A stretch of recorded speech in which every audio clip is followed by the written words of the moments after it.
Ukridge's Dog College by G Wodehouse. "Laddie," said Stanley Featherstonehaugh Ukridge, that much-enduring man, helping himself to my tobacco and slipping the pouch absently into his pocket. "Listen to me, you son of a Belial." "What?" I said, retrieving the pouch. "Do you want to make an enormous fortune?" "I do." "Then write my biography, bung it down on paper, and we'll split the proceeds. I've been making a pretty close study of your stuff lately, old horse, and it's all wrong. The trouble with you is that you don't plumb the well springs of human nature and all that. You just think up some rotten yarn about some damn thing or other and shove it down. Now, if you tackled my life, you'd have something worth writing about. Pots of money in it, my boy. English serial rights, and American serial rights, and book rights, and dramatic rights, and movie rights. Well, you can take it from me that, at a conservative estimate, we should clean up at least £50,000 apiece." "As much as that?" "Oh, fully that. And listen, laddie, I'll tell you what. You're a good chap, and we've been pals for years, so I'll let you have my share of the English serial rights for £100 down." "What makes you think I've got £100? "Well, then, I'll make it my share of the English and American serial rights for 50. "Your collar's come off its stud." "How about my complete share of the whole dashed outfit for 25? "Not for me, thanks." "Then I'll tell you what, old horse," said Ukridge, inspired. "Just lend me £half-a-crown to be going on with." If the leading incidents of S.F. Ukridge's disreputable career are to be given to the public, and not, as some might suggest, decently hushed up, I suppose I am the man to write them. Ukridge and I have been intimate since the days of school. Together we sported on the green, and when he was expelled, no one missed him more than I. An unfortunate business, this expulsion. Ukridge's generous spirit, ever ill-attuned to school rules, caused him eventually to break the solemnest of them all by sneaking out at night to try his skill at the coconut shires at the local village fair, and his foresight in putting on scarlet whiskers and a false nose for the expedition was completely neutralized by the fact that he absent-mindedly wore his school cap throughout the entire proceedings. He left the next morning, regretted by all. After this there was a hiatus of some years in our friendship. I was at Cambridge, absorbing culture, and Ukridge, as far as I could gather from his rare letters and the reports of mutual acquaintances, flitting about the world like a snipe. Somebody met him in New York, just off a cattle ship. Somebody else saw him in Buenos Aires. Somebody again spoke sadly of having been pounced on him at Monte Carlo and touched for a fiver. It was not until I settled down in London that he came back into my life. We met in Piccadilly one day, and resumed our relations where they had been broken off. Old associations are strong, and the fact that he was about my build and so could wear my socks and shirts drew us very close together. Then he disappeared again, and it was a month or more before I got news of him. It was George Tupper who brought the news. George was head of the school in my last year, and he has fulfilled exactly the impeccable promise of those early days.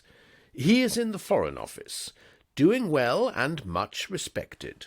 He has an earnest, pulpy heart, and takes other people's troubles very seriously.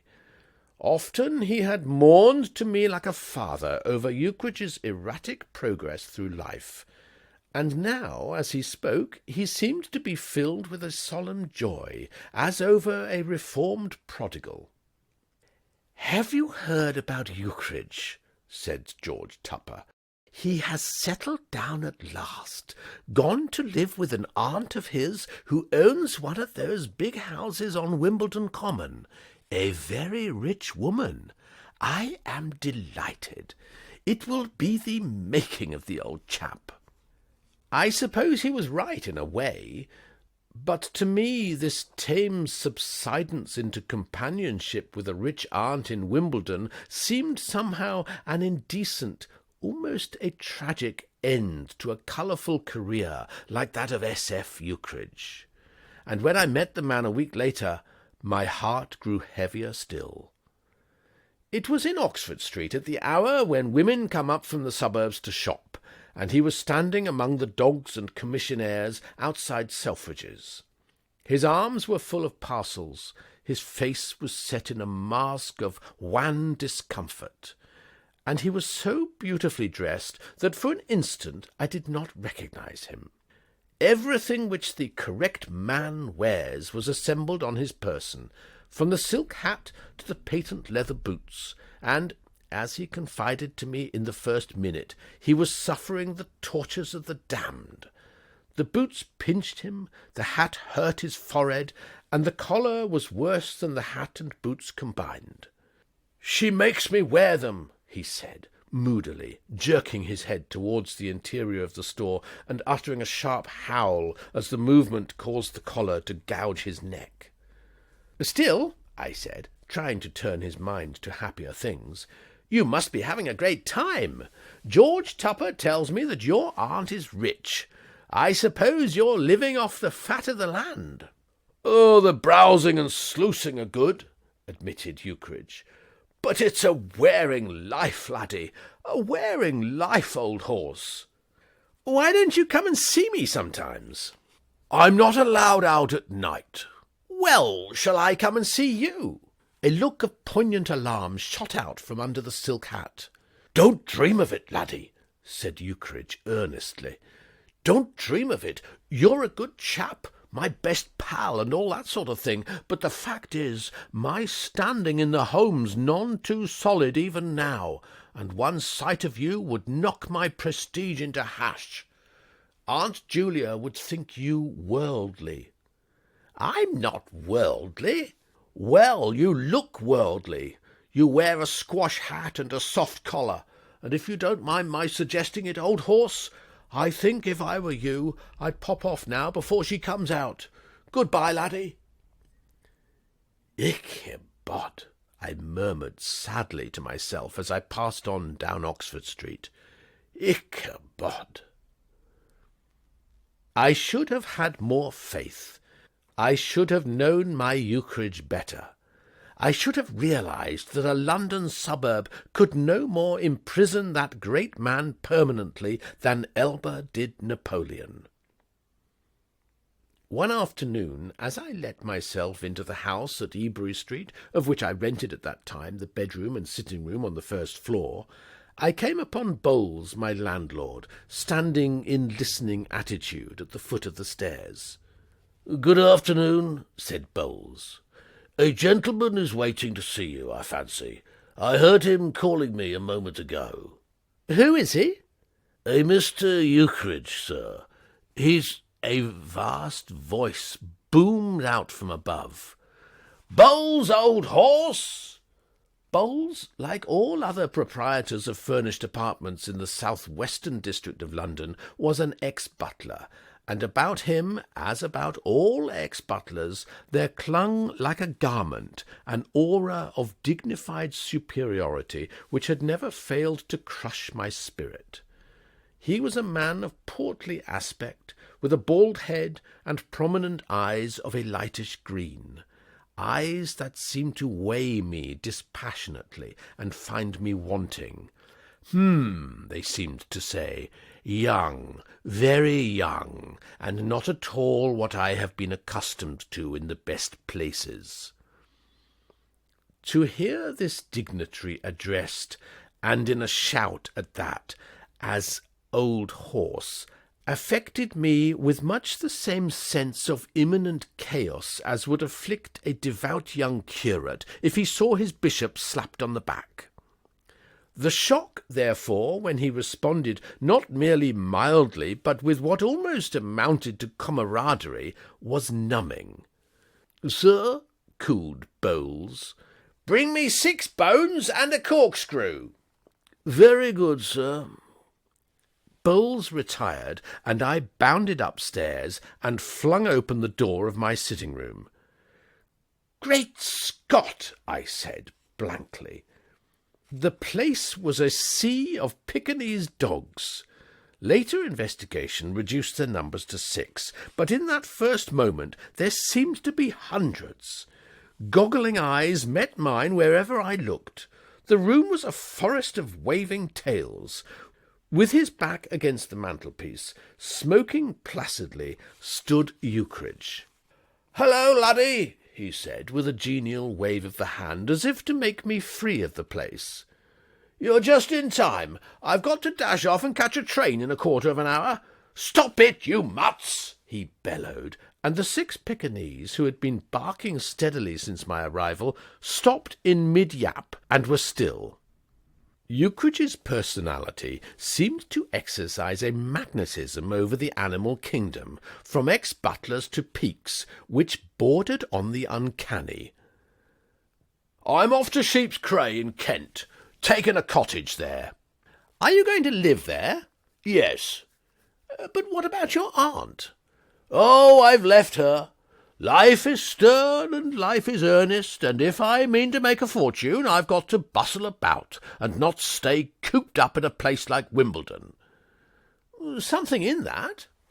"Besides which, she told me the very sight of me made her sick and never wanted to see me again." I might have guessed, directly I saw him, that some upheaval had taken place. The sumptuous raiment which had made him such a treat to the eye at our last meeting was gone, and he was back in his pre-Wimbledon costume, which was, as the advertisements say, distinctly individual. Over grey flannel trousers, a golf coat, and a brown sweater, he wore, like a royal robe, a bright yellow mackintosh. His collar had broken free from its stud and showed a couple of inches of bare neck. His hair was disordered, and his masterful nose was topped by a pair of steel-rimmed pince-nez cunningly attached to his flapping ears with ginger-beer wire. His whole appearance spelled revolt. Bowles manifested himself with a plateful of bones. "That's right, chuck 'em down on the floor." "Very good, sir." "I like that fellow," said Ukridge as the door closed. "We had a dashed interesting talk before you came in. Did you know he had a cousin on the music halls?" "He hasn't confided in me much." "He's promised me an introduction to him later. May be useful to be in touch with a man who knows the ropes. You see, laddie, I've hit on the most amazing scheme." He swept his arm round dramatically, overturning a plaster cast of the infant Samuel at prayer. "Oh, all right. You can mend it with glue or something. And anyway, you're probably better without it. Yes, sir, I've hit on a great scheme. The idea of 1,000 years. What's that?" "I'm going to train dogs." "Train dogs?" "For the music hall stage. Dog acts, you know. Performing dogs. Pots of money in it. I start in a modest way with these 6.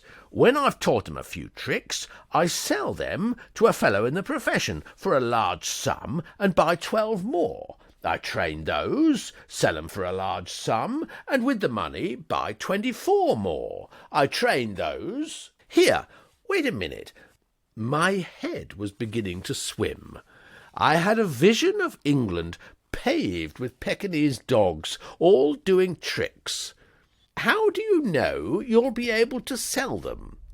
"Of course I shall. The demand's enormous. Supply can't cope with it. At a conservative estimate, I should think I ought to scoop in £4,000 or £5,000 the first year. That, of course, is before the business really starts to expand. I see. When I get going properly, with a dozen assistants under me and an organised establishment, I shall begin to touch the big money. What I'm aiming at is a sort of dog's college out in the country somewhere. A big place with a lot of ground, regular classes, and a set curriculum. Large staff, each member of it with so many dogs under his care, me looking on and superintending. Why, once the thing starts moving, it'll run itself, and all I shall have to do is to sit back and endorse the cheques. It isn't as if I would have to confine my operations to England. The demand for performing dogs is universal throughout the civilized world. America wants performing dogs. Australia wants performing dogs. Africa could do with a few, I've no doubt. My aim, laddie, is gradually to get a monopoly of the trade. I want everybody who needs a performing dog of any description to come automatically to me. And I'll tell you what, laddie, if you like to put up a bit of capital, I'll let you in on the ground floor. No, thanks. All right. Have it your own way. Only don't forget that there was a fellow who put $900 into the Ford car business when it was starting, and he collected a cool $40 million. I say, is that clock right? Great Scott, I'll be missing my train. Help me mobilise these dashed animals. 5 minutes later, accompanied by the 6 Pekingese and bearing about him a pound of my tobacco, 3 pairs of my socks, and the remains of a bottle of whisky, Ukridge departed in a taxicab for Charing Cross Station to begin his life work. Perhaps 6 weeks passed, 6 quiet, Ukridge-less weeks, and then one morning I received an agitated telegram. Indeed, it was not so much a telegram as a cry of anguish. In every word of it there breathed the tortured spirit of a great man who has battled in vain against overwhelming odds. It was the sort of telegram which Job might have sent off after a lengthy session with Bildad the Shuhite. Come here immediately, laddie. Life and death matter, old horse. Desperate situation. Don't fail me. It stirred me like a bugle. I caught the next train. The White Cottage, Sheep's Cray, destined presumably to become in future years an historic spot and a Mecca for dog-loving pilgrims, was a small and battered building standing near the main road to London at some distance from the village. I found it without difficulty, for Ukridge seemed to have achieved a certain celebrity in the neighbourhood. But to effect an entry was a harder task. I rapped for a full minute without result, then shouted, and I was about to conclude that Ukridge was not at home when the door suddenly opened. As I was just giving a final bang at the moment, I entered the house in a manner reminiscent of the ballet russe practising a new and difficult step. "Sorry, old horse," said Ukridge. "Wouldn't have kept you waiting if I'd known who it was. Oh, thought you were Gooch, the grocer. Goods supplied to the value of £6 3 and a penny. I see. He keeps hounding me for his beastly money," said Ukridge bitterly as he led the way into the sitting-room. "It's a little hard. Upon my Sam, it's a little hard. I come down here to inaugurate a vast business and do the natives a bit of good by establishing a growing industry in their midst, and the first thing you know, they turn round and bite the hand that was going to feed them. I've been hampered and rattled by these bloodsuckers ever since I got here. A little trust, a little sympathy, a little of the good old give-and-take spirit. That was all I asked. And what happened? They wanted a bit on account, kept bothering me for a bit on account. I'll trouble you just when I needed all my thoughts and all my energy and every ounce of concentration at my command for my extraordinarily difficult and delicate work. I couldn't give them a bit on account. Later on, if they had only exercised reasonable patience, I would no doubt have been in a position to settle their infernal bills 50 times over. But the time was not ripe.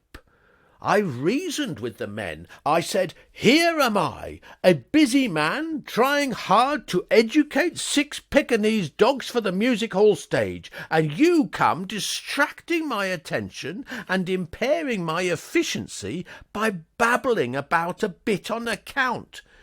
It isn't the pull-together spirit, I said. It isn't the spirit that wins to wealth. These narrow petty cash ideas can never make for success.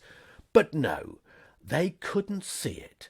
They started calling here at all hours and waylaying me in the public highways till life became an absolute curse. And now what do you think has happened? What? The dogs. Got distemper? No, worse. My landlord's pinched them as security for his infernal rent, sneaked the stock, tied up the assets, crippled the business at the very outset. Have you ever in your life heard of anything so dastardly?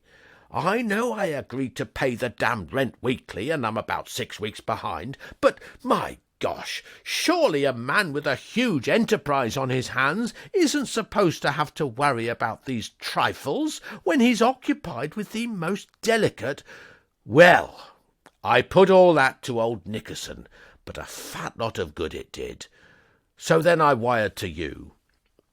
Ah, I said, and there was a brief and pregnant pause. I thought, said Ukridge meditatively, that you might be able to suggest somebody I could touch. He spoke in a detached and almost casual way, but his eye was gleaming at me significantly, and I avoided it with a sense of guilt.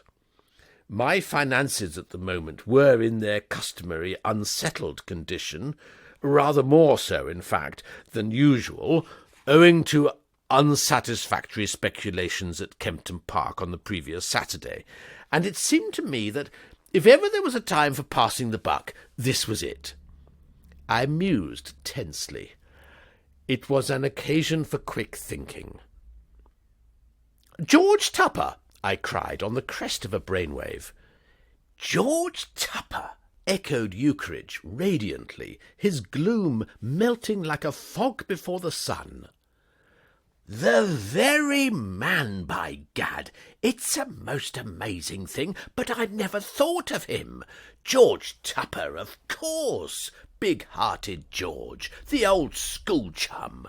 He'll do it like a shot and won't miss the money. These Foreign Office blokes have always got a spare tenner or two tucked away in the old sock.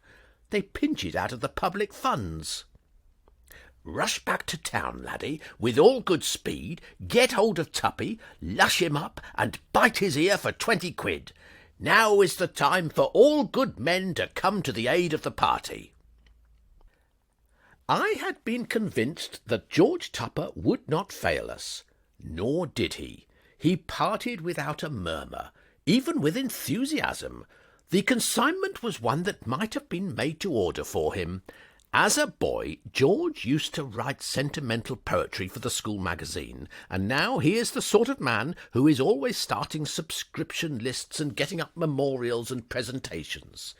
He listened to my story with the serious official air which these Foreign Office fellows put on when they are deciding whether to declare war on Switzerland or send a firm note to San Marino, and was reaching for his cheque-book before I had been speaking 2 minutes. Ukridge's sad case seemed to move him deeply. "Too bad," said George. "So he's training dogs, is he? Well, it seems very unfair that if he has at last settled down to real work he should be hampered by financial difficulties at the outset. We ought to do something practical for him. After all, a loan of £20 cannot relieve the situation permanently. I think you're a bit optimistic if you're looking on it as a loan. What Ukridge needs is capital. He thinks that too. So does Gooch the grocer. Capital, repeated George Tupper, firmly, as if he were reasoning with the plenipotentiary of some great power. Every venture requires capital at first. He frowned thoughtfully. Where can we obtain capital for Ukridge? Rob a bank? George Tupper's face cleared. I have it, he said. I will go straight over to Wimbledon tonight and approach his aunt. Aren't you forgetting that Ukridge is about as popular with her as a cold Welsh rabbit? There may be a temporary estrangement, but if I tell her the facts and impress upon her that Ukridge is really making a genuine effort to earn a living, well, try if you like, but she will probably set the parrot onto you. It will have to be done diplomatically, of course. It might be as well if you did not tell Ukridge what I propose to do. I do not wish to arouse hopes which may not be fulfilled. A blaze of yellow on the platform of Sheepscray station next morning informed me that Ukridge had come to meet my train. The sun poured down from a cloudless sky, but it took more than sunshine to make Stanley Featherstonehaugh Ukridge discard his mackintosh. He looked like an animated blob of mustard. When the train rolled in, he was standing in solitary grandeur trying to light his pipe, but as I got out I perceived that he had been joined by a sad-looking man, who, from the rapid and earnest manner in which he talked and the vehemence of his gesticulations, appeared to be ventilating some theme on which he felt deeply. Ukridge was looking warm and harassed, and as I approached, I could hear his voice booming in reply. "My dear sir, my dear old horse, do be reasonable. Do try to cultivate the big, broad, flexible outlook." He saw me and broke away, not unwillingly, and, gripping my arm, drew me off along the platform. The sad-looking man followed irresolutely. "Have you got the stuff, laddie?" inquired Ukridge in a tense whisper. "Have you got it?" "Yes, here it is." Put it back," moaned Ukridge in agony, as I felt in my pocket. "Do you know who that was I was talking to? Gooch the grocer." "Goods supplied to the value of £6 3 and a penny?" "Absolutely." "Well, now's your chance. Fling him a purse of gold. That'll make him look silly." "My dear old horse, I can't go about the place squandering my cash simply in order to make grocers look silly. That money is earmarked for Nickerson, my landlord." "Oh, I say, I think the £6 3 and a penny bird is following us." "Then for goodness sake, laddie, let's get a move on. If that man knew we had 20 quid on us, our lives wouldn't be safe. He'd make one spring." He hurried me out of the station and led the way up a shady lane that wound off through the fields, slinking furtively, like one that on a lonesome road doth walk in fear and dread, and having once looked back walks on and turns no more his head, because he knows a frightful fiend doth close behind him tread. As a matter of fact, the frightful fiend had given up the pursuit after the first few steps, and a moment later I drew this fact to Ukridge's attention, for it was not the sort of day on which to break walking records unnecessarily. He halted, relieved, and mopped his spacious brow with a handkerchief, which I recognised as having once been my property. "Oh, thank goodness we've shaken him off," he said. "Not a bad chap in his way, I believe, a good husband and father, I'm told, and sings in the church choir. But no vision. That's what he lacks, old horse. Vision. He can't understand that all vast industrial enterprises have been built up on a system of liberal and cheerful credit. won't realise that credit is the life-blood of commerce. Without credit, commerce has no elasticity, and if commerce has no elasticity, what damn good is it? I don't know. Nor does anybody else. Well, now that he's gone, you can give me that money. Did old Tuppy cough up cheerfully? Blithely? I knew it, said Ukridge, deeply moved. I knew it. A good fellow, one of the best. I have always liked Tuppy, a man you can rely on. Some day, when I get going on a big scale, he shall have this back 1,000-fold. I'm glad you brought small notes. Why? I want to scatter 'em about on the table in front of this Nickerson blighter. Is this where he lives? We had come to a red-roofed house, set back from the road amidst trees. Ukridge wielded the knocker forcefully. "Tell Mr. Nickerson," he said to the maid, "that Mr. Ukridge has called and would like a word." About the demeanour of the man who presently entered the room into which we had been shown, there was that subtle but well-marked something which stamps your creditor all over the world. Mr. Nickerson was a man of medium height, almost completely surrounded by whiskers, and through the shrubbery he gazed at Ukridge with frozen eyes, shooting out waves of deleterious animal magnetism. You could see it at a glance that he was not fond of Ukridge.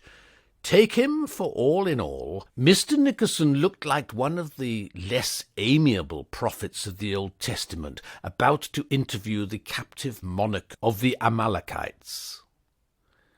"Well," he said, and I have never heard the word spoken in a more forbidding manner, "I've come about the rent." "Ah," said Mr. Nickerson, guardedly. "To pay it," said Ukridge. "To pay it?" ejaculated Mr. Nickerson incredulously. "Here," said Ukridge, and with a superb gesture flung money on the table. I understood now why the massive-minded man had wanted small notes. They made a brave display. There was a light breeze blowing in through the open window, and so musical a rustling did it set up as it played about the heaped-up wealth that Mr. Nickerson's austerity seemed to vanish like breath off a razor-blade. For a moment a dazed look came into his eyes, and he swayed slightly. Then, as he started to gather up the money, he took on the benevolent air of a bishop blessing pilgrims. As far as Mr. Nickerson was concerned, the sun was up. "Why, thank you, Mr. Ukridge, I'm sure," he said. "Thank you very much. No hard feelings, I trust." "Not on my side, old horse," responded Ukridge affably. "Business is business." "Exactly." "Well, I may as well take those dogs now," said Ukridge, helping himself to a cigar from the box which he had just discovered on the mantelpiece, and putting a couple more in his pocket in the friendliest way. "The sooner they're back with me, the better. They've lost a day's education as it is." "Why, certainly, Mr. Ukridge, certainly. They are in the shed at the bottom of the garden. I will get them for you at once." He retreated through the door, babbling ingratiatingly. "Amazing how fond these blokes are of money," sighed Ukridge. "It's a thing I don't like to see. Sordid, I call it. That blighter's eyes were gleaming, positively gleaming, laddie, as he scooped up the stuff. Good cigars, these," he added, pocketing 3 more. There was a faltering footstep outside, and Mr. Nickerson re-entered the room. The man appeared to have something on his mind. A glassy look was in his whisker-bordered eyes, and his mouth, though it was not easy to see it through the jungle, seemed to me to be sagging mournfully. He resembled a minor prophet who has been hit behind the ear with a stuffed eel-skin. "Mr. Ukridge." "Hello." The little dogs." "Well?" "The little dogs." "What about them?" "They've gone." "Gone?" Run away! Run away? How the devil could they run away? There seems to have been a loose board at the back of the shed. The little dogs must have wriggled through. There is no trace of them to be found." Ukridge flung up his arms despairingly. He swelled like a captive balloon. His pince-nez rocked on his nose, his mackintosh flapped menacingly, and his collar sprang off its stud. He brought his fist down with a crash on the table. "Upon my Sam! I am extremely sorry." "Upon my Sam!" cried Ukridge. "It's hard. It's pretty hard. I come down here to inaugurate a great business which would eventually have brought trade and prosperity to the whole neighbourhood, and I have hardly had time to turn round and attend to the preliminary details of the enterprise when this man comes and sneaks my dogs, and now he tells me with a light laugh—" "Mr. Ukridge, I assure you—" "Tells me with a light laugh that they've gone. Gone! Gone where? Why, dash it, they may be all over the country. A fat chance I've got of ever seeing them again. 6 valuable Pekingese, already educated practically to the stage where they could have been sold at an enormous profit." Mr. Nickerson was fumbling guiltily, and now he produced from his pocket a crumpled wad of notes, which he thrust agitatedly upon Ukridge, who waved them away with loathing. "This gentleman," boomed Ukridge, indicating me with a sweeping gesture, "happens to be a lawyer. It is extremely lucky that he chanced to come down today to pay me a visit. Have you followed the proceedings closely?" I said I had followed them very closely. "Is it your opinion that an action will lie?" I said it seemed highly probable, and this expert ruling appeared to put the final touch on Mr. Nickerson's collapse. Almost tearfully he urged the notes on Ukridge. "What's this?" said Ukridge loftily. I thought, Mr. Ukridge, that if it were agreeable to you, you might consent to take your money back and consider the episode closed." Ukridge turned to me with raised eyebrows. "Ha!" he cried. "Ha! Ha! Ha! Ha!" I chorused dutifully.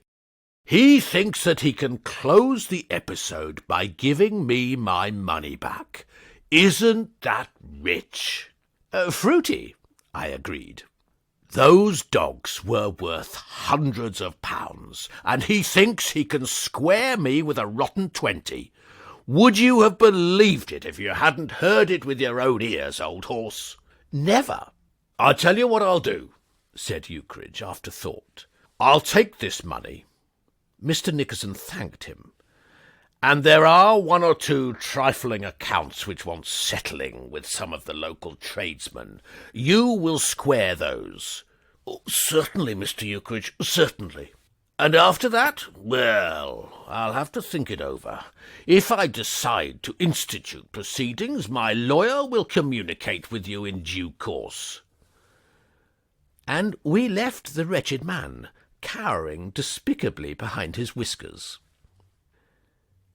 It seemed to me, as we passed down the tree-shaded lane and out into the white glare of the road, that Ukridge was bearing himself in this hour of disaster with a rather admirable fortitude.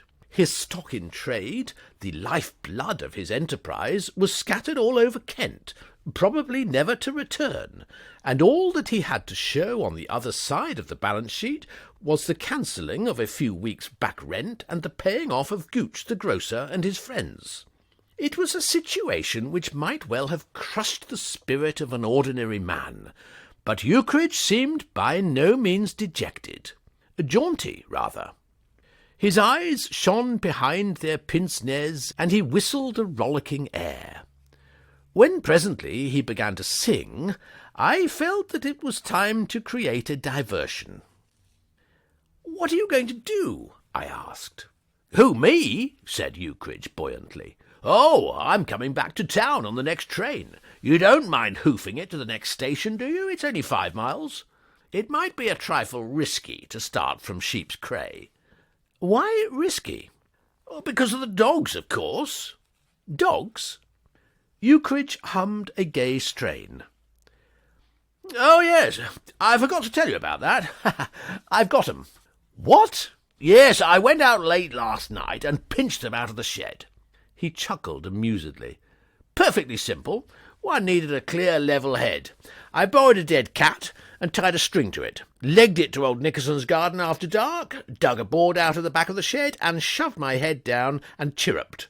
The dogs came trickling out, and I haired off, towing old Colonel Cat on his string. Great run while it lasted, laddie.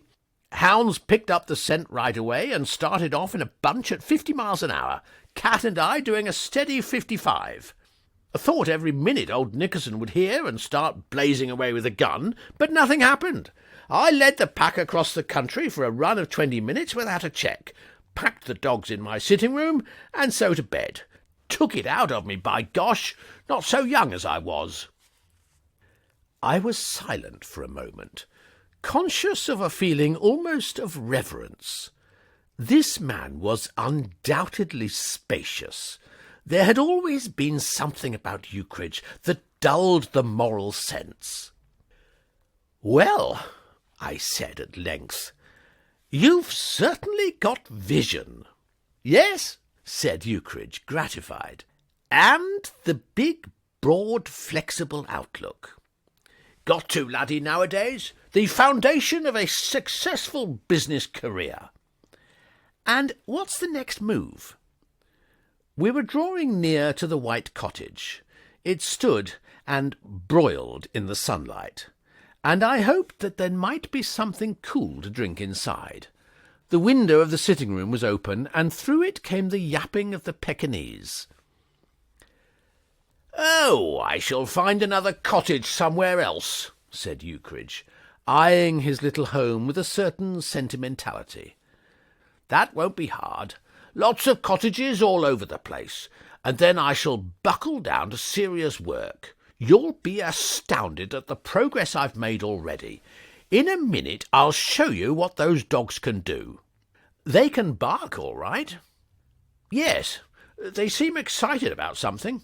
You know, laddie, I've had a great idea. When I saw you at your rooms, my scheme was to specialise in performing dogs for the music halls.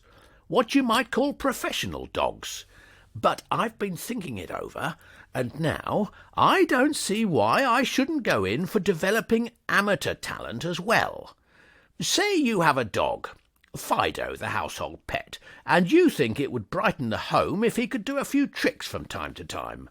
Well, you're a busy man, you haven't the time to give up to teaching him, so you just tie a label to his collar and ship him off for a month to the Ukridge Dog College, and back he comes, thoroughly educated. No trouble, no worry, easy terms. Upon my Sam, I'm not sure there isn't more money in the amateur branch than in the professional. I don't see why eventually dog owners shouldn't send their dogs to me as a regular thing, just as they send their sons to Eton and Winchester. My golly, this idea's beginning to develop. How would it be to issue special collars to all dogs which have graduated from my college? Something distinctive which everybody would recognise. See what I mean? A sort of badge of honour.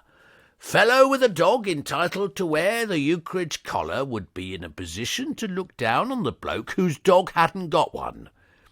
Gradually it would get so that anybody in a decent social position would be ashamed to be seen out with a non-Ukridge dog. The thing would become a landslide. Dogs would pour in from all corners of the country, more work than I could handle. Have to start branches. The scheme's colossal. Millions in it, my boy, millions." He paused with his fingers on the handle of the front door.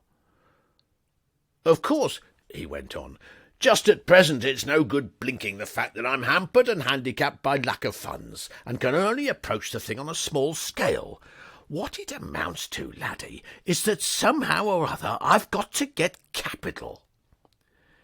It seemed the moment to spring the glad news. I promised him I wouldn't mention it, I said, for fear it might lead to disappointment. But as a matter of fact, George Tupper is trying to raise some capital for you. I left him last night starting out to get it. George Tupper. Ukridge's eyes dimmed with a not unmanly emotion. George Tupper. By gad, that fellow is the salt of the earth. Good, loyal fellow, a true friend, a man you can rely on. Upon my Sam, if there were more fellows about like old Tuppy, there wouldn't be all this modern pessimism and unrest.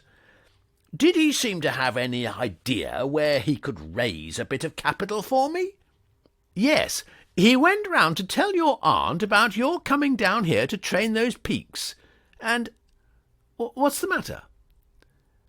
A fearful change had come over Ukridge's jubilant front.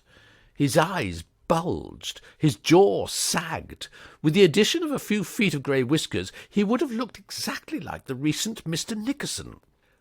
My aunt, he mumbled, swaying on the door-handle. Yes, what's the matter? He thought if he told her all about it, she might relent and rally round. The sigh of a gallant fighter at the end of his strength forced its way up from Ukridge's mackintosh-covered bosom. Of all the dashed, infernal, officious, meddling, muddling, fat-headed, interfering asses, he said wanly, George Tupper is the worst. What do you mean? The man oughtn't to be at large. He's a public menace. But those dogs belong to my aunt. I pinched them when she chucked me out. Inside the cottage, the Pekingese were still yapping industriously. Upon my Sam, said Ukridge, it's a little hard. I think he would have said more, but at this point a voice spoke with a sudden and awful abruptness from the interior of the cottage. It was a woman's voice, a quiet, steely voice, a voice, it seemed to me, that suggested cold eyes and a beaky nose, and hair like gunmetal. Stanley! That was all it said, but it was enough. Ukridge's eyes met mine in a wild surmise. He seemed to shrink into his mackintosh like a snail surprised while eating lettuce. Stanley! Yes, Aunt Julia, quavered Ukridge.